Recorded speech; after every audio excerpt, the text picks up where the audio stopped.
अरे अरे, लंकेश के वीर सैनिकों के मुख पर भय शोभा नहीं देता। वैसे भी आज मैं तुम्हें हानि पहुंचाने नहीं, केवल एक छोटे से प्रश्न का उत्तर जानने आया हूँ। यदि तुम दे दोगे तो तुम्हें और मुझे सभी को कष्ट बहुत कम होगा। कैसा प्रश्न? लंकेश का पता। अच्छा, इस समय कहाँ है तुम्हारे महाराज?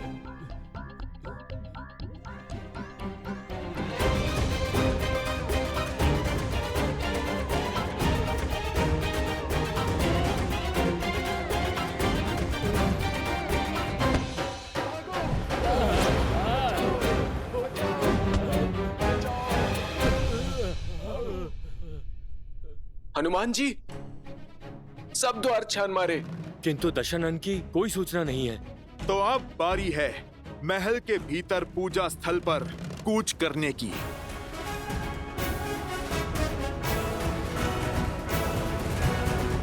प्रभु, कैसे भंग करेंगे वीर हनुमान रावण की पूजा को? वो तो समक्ष होकर भी अदृश्य है। कदाचित हनुमान रावण की इस पूजा को भंग ना कर पाए देवी, और यदि ऐसा हुआ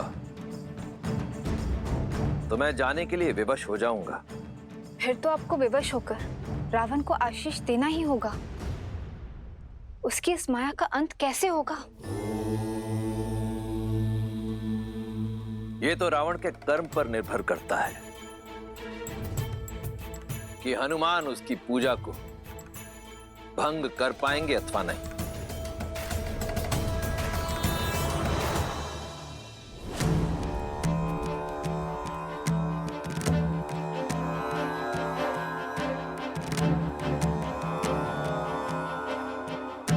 पहले तो मैंने रावण को यहीं पर देखा था।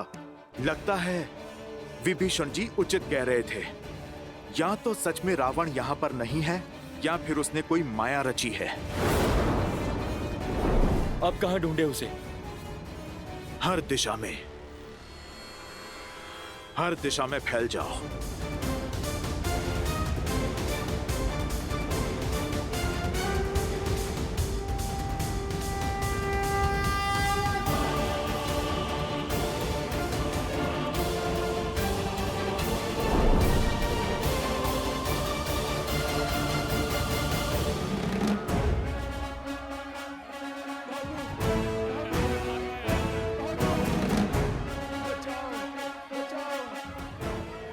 लंकेश का भी कुछ पता नहीं चला।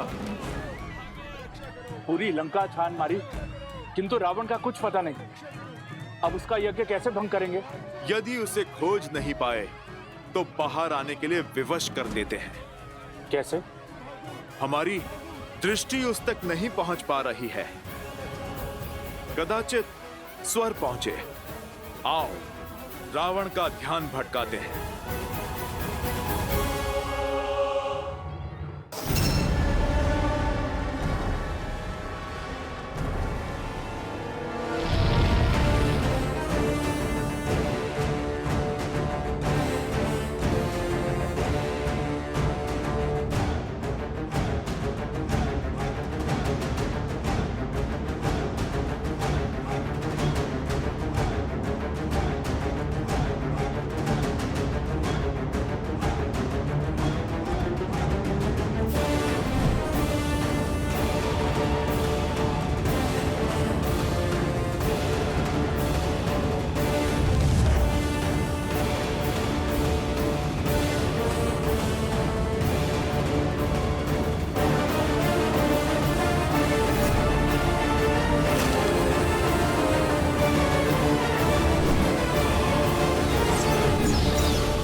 प्रभु, कोई लाभ नहीं होगा। ये दशानन भैया की मायावी सेना है, बढ़ती ही जाएगी। आपको एक ही साथ में सबका अंत करना होगा। मायावी से मायावी सेना की माया का भी तोड़ है मेरे भैया के पास।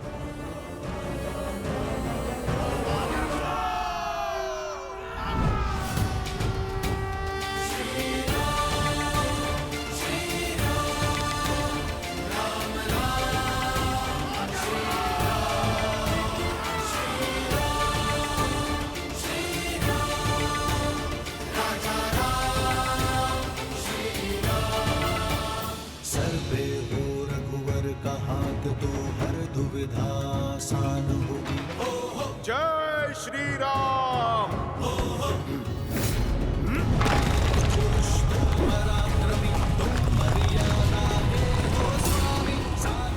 जय श्री राम।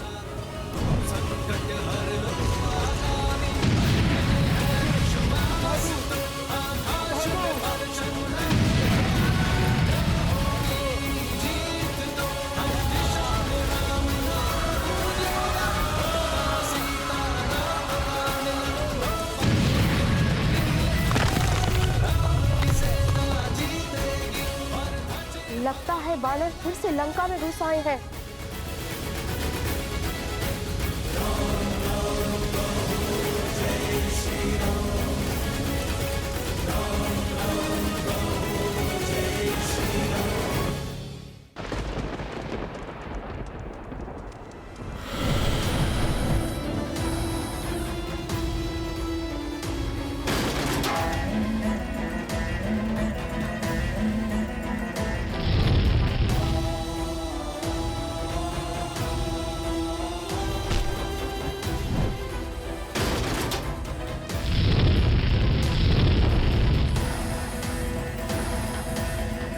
इतना हाहाकार के बाद भी बाहर नहीं आया। न जाने कहाँ छुपा बैठा है। पता नहीं लंका में है भी या नहीं। है तो लंका में ही।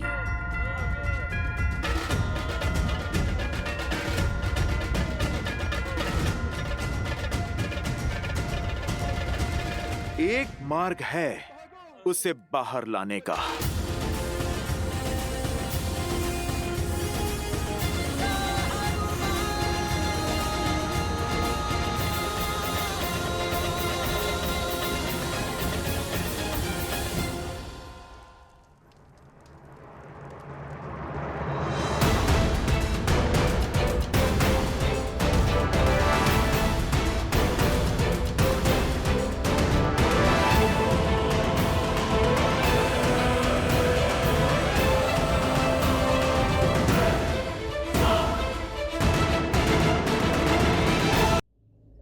प्रभु, ये दशानन भैया की मायावी सेना है, बढ़ती ही जाएगी। आपको एक ही साथ में सबका अंत करना होगा। त्वष्ट अस्त्र।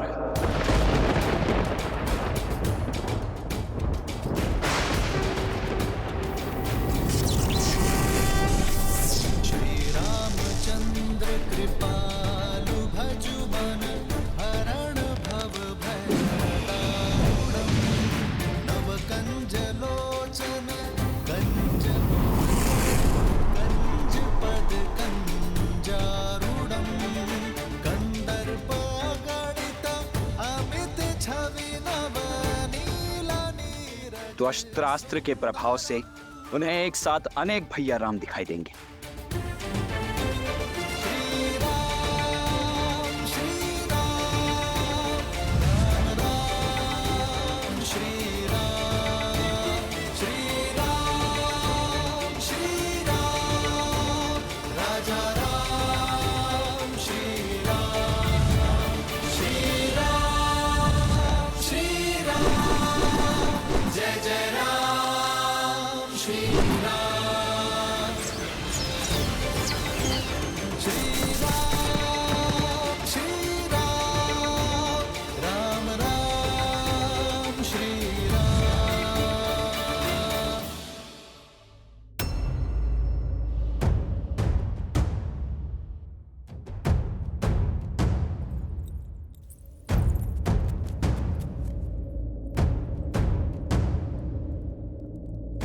तुम सब यहाँ किस मंशा से आए हो? देवी, मंशा क्षति की नहीं, सहायता की है। आपकी सहायता देवी। मेरी सहायता? शत्रु को? माना मेरे स्वामी अनुचित कर रहे हैं, किंतु युद्ध के समय शत्रु को उनका पता बताकर उनका अहित नहीं कर सकती मैं। देवी, हित चाहती है ना आप दशानन का? कैसे? मैं इस युद्ध का अंत चाहती हूँ। लंका और उसकी प्रजा की सुरक्षा चाहती हूँ। आपकी इच्छा पूर्ति का केवल एक ही उपाय है, आपको मेरी सहायता करनी होगी। रावण के अजय यज्ञ को पूर्ण होने से रोकना होगा। लगता है मेरे शब्दों को सही से सुना नहीं तुमने। ये यज्ञ लंकेश की सुरक्षा के लिए है और उन्हें संकट में मैं कदापि नहीं डाल सकती। और देवी, धर्म का क्या? उचित अनुचित का भेद भला आप नहीं जानेंगी तो फिर कौन जानेगा? उचित अनुचित सब कुछ जानती हूं मैं, परंतु श्री राम को अपने स्वामी के वध का मार्ग नहीं बता सकती। आपके मुख से उनके लिए श्री राम निकला? अर्थात देवी, आप जानती हैं मेरे प्रभु श्री राम को। आपके पति जिनसे शत्रु समझ के लड़ रहे हैं, वो श्री राम कोई साधारण नर नहीं, नारायण है, जानती हूं मैं। सत्य के यही दर्पण को कई बार दिखाने का प्रयास किया मैंने उन्हें, परंतु उन्होंने सत्य और तथ्य के हर दर्पण को तोड़ दिया। यदि आप जानती हैं कि वो नारायण हैं, तो आप जान लीजिए कि रावण की इस पूजा को रोकने के लिए साक्षात नारायण का ही आदेश है। आप ये भी जान लीजिए कि ये यज्ञ करके रावण नहीं बचेगा। यदि रावण का ये यज्ञ संपन्न हुआ तो न जाने कितने और राक्षस बलि चढ़ेंगे, क्योंकि उस दशा में ये युद्ध न जाने कब तक चलेगा। यदि आप युद्ध रोकना चाहती हैं, तो चयन आपका है।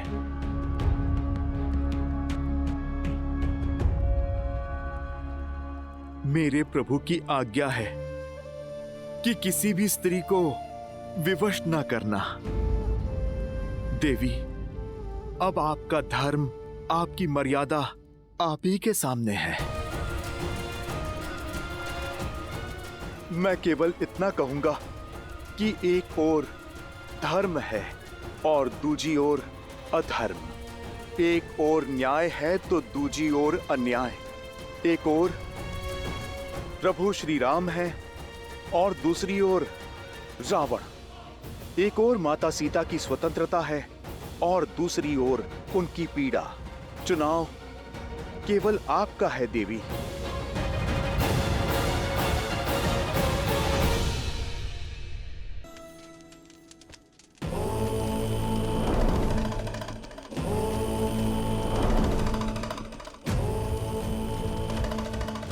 लंकेश, लंकेश मेरी रक्षा कीजिए। लंकेश मुझे बचाइए। महाराज, महाराज, महारानी मंदोदरी संकट में है। लंकेश, लंकेश मेरी रक्षा कीजिए।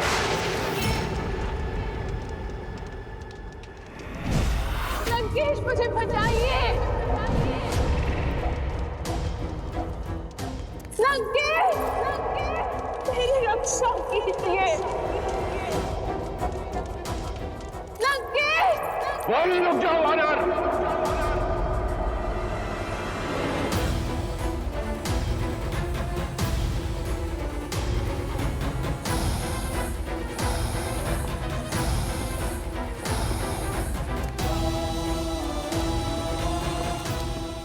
इतना दुस्साहस रावण के लंका में रहते मंदोदरी का अपहरण करोगे तुम? मूर्ख वानर!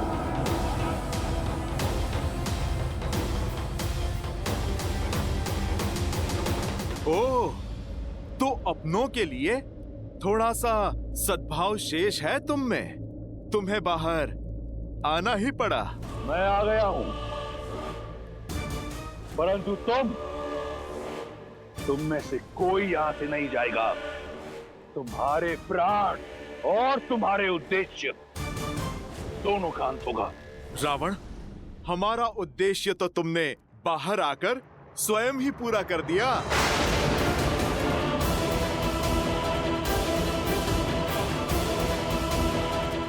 धन्यवाद देवी।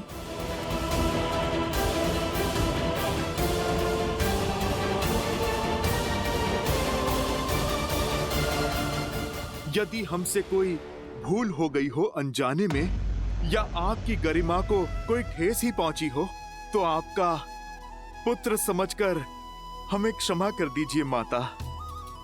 अपने धर्म और मर्यादा पालन के लिए आप इस संसार में सदा सम्मान की पात्र होंगी।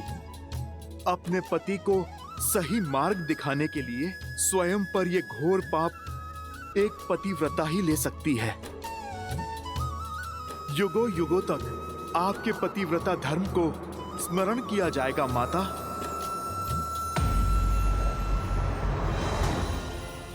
रावण, अपना ये रौद्र रूप हमें मत दिखाओ। इसकी आवश्यकता तुम्हें युद्ध भूमि में पड़ेगी। लुक्का छुपी पूर्ण हुई रावण। अब तुम युद्ध भूमि में प्रस्तुत हो जाओ। मेरे प्रभु के बाण और तुम्हारे किए का परिणाम दोनों तुम्हारी प्रतीक्षा में है। अपनी नियति और अपने अंत से मिलने का समय आ गया है रावण।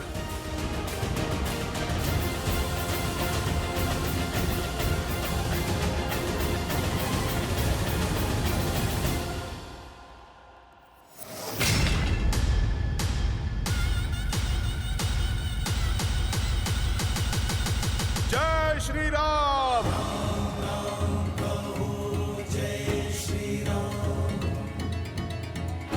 प्रणाम प्रभु। प्रभु, रावण का यज्ञ भंग हुआ, पर यज्ञ की मर्यादा अक्षुण्ण है। अब उस 10 लोगों के स्वामी के पास 10 लोग भी छुपने के लिए कम पड़ जाएंगे प्रभु। विश्वासघात किया तुमने मेरे साथ, राजद्रोह किया है तुमने लंका के साथ। इस संसार में रावण का यज्ञ भंग कर सके इतना साहस किसी में नहीं। इसलिए उन मूर्ख वानरों ने तुम्हारी सहायता ली। मेरा यज्ञ भंग कर मुझे मेरे महादेव से दूर कर दिया। प्रयास किया कि मैं अपने काल के समीप चला जाऊं। विश्वास नहीं हो रहा मुझे कि तुमने उनकी सहायता की जिन्होंने तुम्हारे पुत्र का वध किया। आपकी सुरक्षा के लिए लंकेश, मैंने जो कुछ किया आपके लिए किया, लंका के लिए किया, अपने पतिव्रत धर्म के लिए किया है, आपके परलोक को सुधारने के लिए किया है। अब भी समय है, सीता लौटा दीजिए। राम साधारण नहीं, नारायण है। लज्जा नहीं आती तुम्हें? वो राम जिसने मेरे कुंभकर्ण का वध किया, जिसके भाई ने मेरे मेघनाथ को मारा, जिसकी मरकटों की सेना ने मेरे अक्षय कुमार की निर्मम हत्या की, उसका नाम इतनी आदर से लेते हुए तनिक लज्जा नहीं आई तुम्हें? एक पल भी उन वीरों के बारे में नहीं सोचा। वो वीर जो अपने लंकेश के लिए बिना कोई प्रश्न पूछे उस युद्ध भूमि में गए और वीर गति को प्राप्त हुए। और वो यज्ञ यदि संपन्न हो जाता तो अजयी होता मैं और मेरी लंका विजयी। परंतु तुमने उसे भंग कर दिया। अब क्या चाहती हो कि लंकेश युद्ध भूमि छोड़कर भाग जाए? असंभव। यदि मैंने ऐसा किया तो क्या उत्तर दूंगा? क्या उत्तर दूंगा मैं उन शूरवीरों को? और अपनी आत्मा को क्या उत्तर देंगे लंकेश आप? सच सच बताइएगा। मुझे नहीं, अपनी आत्मा को क्या उत्तर देंगे आप? जब वानर मेरा अपहरण करके मुझे ले जा रहे थे, तब क्या बीती थी आप पर? अपनी परछाई पर किसी के पांव पड़े तो चीख निकल गई आपकी। पीड़ा और आक्रोश से भर उठे आप। मेरे नाटक को सत्य समझकर तिलमिला उठे आप लंकेश। मेरा कष्ट तो क्षणिक था, किंतु सोचिए राम और सीता पर क्या बीतती होगी। आपके कारण क्षण क्षण वो पीड़ा सह रहे हैं। राम पर क्या बीतती होगी लंकेश। जिनकी पतिव्रता को आप छल से हरण करके ले आए, आपको यही समझाने के लिए हनुमान की योजना का भाग बनी थी मैं जानती हूँ आप सब समझ रहे हैं, और मैं ये भी जानती हूँ कि आप मेरे सामने स्वीकारेंगे नहीं, किंतु अपनी आत्मा को उत्तर दीजिए, उसे समझाइए और सीता को लौटा दीजिए। लंकेश, हट छोड़ दीजिए, बची कुची लंका को संभाल लीजिए, बचा कुचा सम्मान संभाल लीजिए। मत छू मुझे छूने का अधिकार सदा सदा के लिए खो चुकी हो तुम। कायर तो तुम थी ही, आज तुमने सिद्ध कर दिया कि तुम एक मूर्ख भी हो, महामूर्ख। खर और दूषण की हत्या क्षणिक नहीं थी, शूर्पणखा का अपमान, लंका का अपमान क्षणिक नहीं था। मैंने जो किया अपनी लंका के लिए किया, राक्षस कुल के सम्मान के लिए किया। यदि तुम्हें और तुम्हारी वानरों को ऐसा लगता है मेरा यज्ञ भंग करके मुझे भयभीत कर देंगे, तो ये उनका भ्रम है। मैं वो दशानन हूं जिसके पास जब कुछ भी नहीं था तब भी भय नहीं था। आज इस संसार में इस रावण को कोई भयभीत नहीं कर सकता। मैं उस युद्ध भूमि में अवश्य जाऊंगा, लंका के हर वीर के लिए जिसने लंका के लिए अपने प्राणों की आहुति दी, वीर गति को प्राप्त हुआ। और महादेव से प्रार्थना करूंगा कि वो तुम्हें तुम्हारी मूर्खता के लिए क्षमा करें। प्रार्थना करूंगा राक्षस कुल से कि वो तुम्हें तुम्हारे दुष्कर्म के लिए क्षमा करें। और मैं प्रार्थना करूंगी कि आपको सद्बुद्धि मिले, शांति मिले आपको। अपनी हर प्रार्थना, हर कामना अब उस नर के लिए करना जिसे तुम नारायण समझती हो, क्योंकि उस नर को ज्ञान नहीं कि युद्ध भूमि में उसका सामना वो रावण के रूप में उसका काल है।